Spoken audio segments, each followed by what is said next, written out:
तो UPSSC junior assistant की उत्तर कुंजी आ गई है।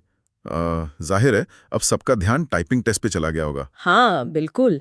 आंसर की के बाद ये अगला बड़ा पड़ाव है। आज हम इसी पूरी प्रक्रिया को मतलब टाइपिंग टेस्ट से लेकर फाइनल सिलेक्शन तक थोड़ा गहराई से समझने की कोशिश करते हैं। हमारे पास कुछ पुराने अनुभव और परीक्षा से जुड़े नोट्स हैं। हाँ, और ये समझना जरूरी है कि ये सिर्फ एक टाइपिंग टेस्ट नहीं है। मतलब कैसे होता है, फिर डॉक्यूमेंट्स का क्या होता है, कट ऑफ कैसे तय होती है, ये सारी बातें जानना कैंडिडेट्स के लिए बहुत जरूरी है। सही कहा, खासकर जब कंपटीशन इतना ज्यादा हो। बिल्कुल। तो चलिए सबसे पहले टाइपिंग टेस्ट पर ही आते हैं। मैंने सुना है कि ये सिर्फ क्वालिफाइंग है, इसके नंबर नहीं जुड़ते मेरिट में। हाँ, आपने बिल्कुल सही सुना, ये क्वालिफाइंग नेचर का है। मतलब पास करना जरूरी है, लेकिन फाइनल मेरिट लिस्ट आपके रिटन एग्जाम के मार्क्स पर ही बनेगी। अच्छा, तो इसमें करना क्या होता है, मतलब स्पीड वगैरह? इसमें न्यूनतम स्पीड चाहिए होती है। हिंदी टाइपिंग के लिए 25 शब्द प्रति मिनट और अंग्रेजी के लिए 30 शब्द प्रति मिनट। 25 हिंदी 30 अंग्रेजी। और टाइम कितना मिलता है? ये टेस्ट 5 मिनट का होता है, बस 5 मिनट। सिर्फ 5 मिनट? सुनने में तो कम लगता है। हाँ, लेकिन प्रेशर में 5 मिनट भी काफी होते हैं। और हिंदी के लिए फॉन्ट का ऑप्शन होता है कृतिदेव 010 या फिर मंगल फॉन्ट। अच्छा, कृतिदेव या मंगल, ये तो स्टैंडर्ड फॉन्ट्स है। लेकिन क्या सिर्फ स्पीड ही सब कुछ है? 5 मिनट में फटाफट टाइप कर दिया और हो गया? नहीं, यहीं पे अक्सर लोग गलती करते हैं।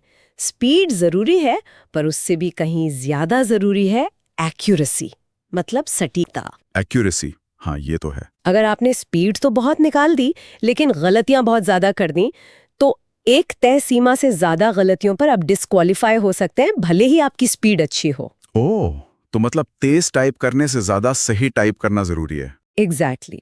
स्पीड और एक्यूरेसी का बैलेंस बनाना होगा।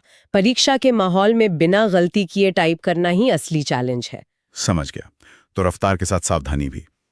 ठीक है, मान लीजिए टाइपिंग टेस्ट क्लियर हो गया। उसके बाद अगला स्टेप क्या है? टाइपिंग के बाद आता है दस्तावेज सत्यापन यानी डॉक्यूमेंट वेरिफिकेशन। ये भी बहुत महत्वपूर्ण स्टेप है। इसमें क्या क्या चेक होता है?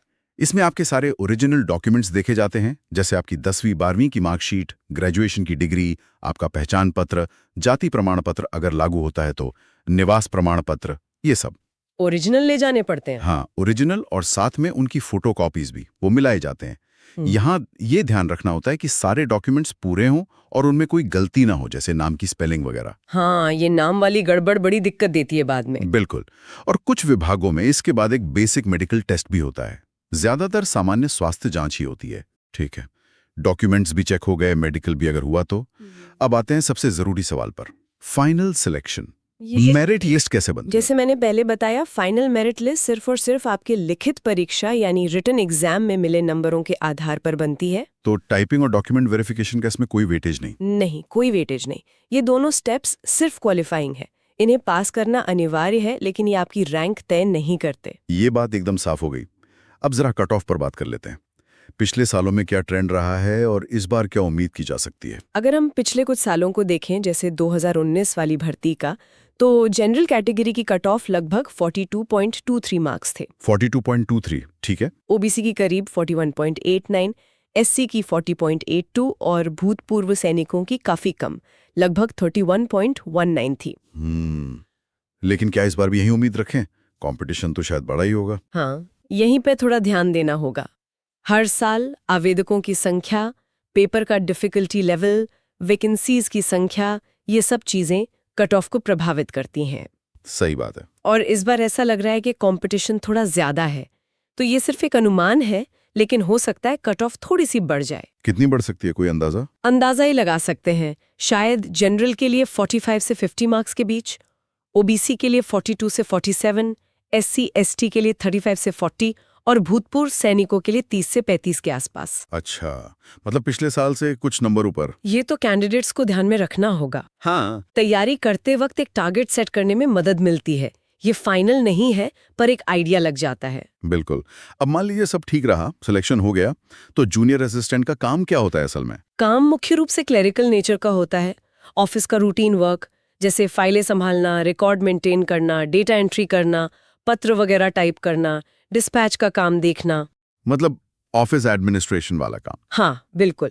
सीनियर्स के निर्देशों का पालन करना और ऑफिस के कामकाज को सुचारू रूप से चलाने में मदद करना। ठीक है। और सबसे अहम सवाल, सैलरी कितनी मिलती है शुरुआत में? हाँ, सैलरी की बात करें तो ये पद 7वें वेतन आयोग के पे लेवल 3 में आता है।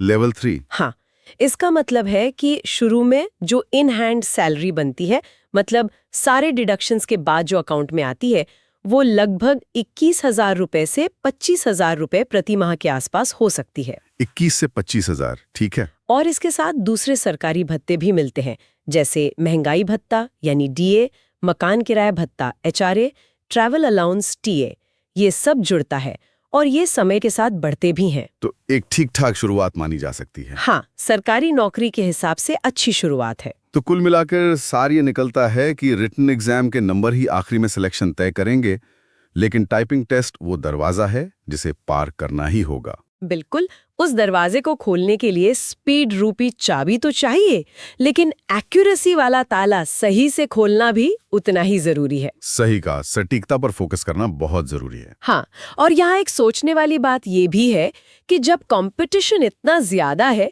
तो क्या कैंडिडेट्स को टाइपिंग टेस्ट में सिर्फ पास होने भर का सोचना चाहिए? मतलब क्या सिर्फ मिनिमम स्पीड लाकर संतुष्ट हो जाना चाहिए, या इस क्वालिफाइंग टेस्ट में भी अपनी बेस्ट परफॉर्मेंस देने की कोशिश करनी चाहिए? भले ही नंबर न जुड़े, शायद वो एक्स्ट्रा स्किल कहीं ना कहीं काम आ जाए। इस पर विचार किया जा सकता है। ये एक दिलचस्प नुक्ता है। सोचने वाली बात है कि क्या क्वालिफाइंग टेस्ट में भी एक्सेल करने का कोई अप्रत्यक्ष फायदा हो सकता है। खैर, ये सोचने के लिए छोड़ते हैं।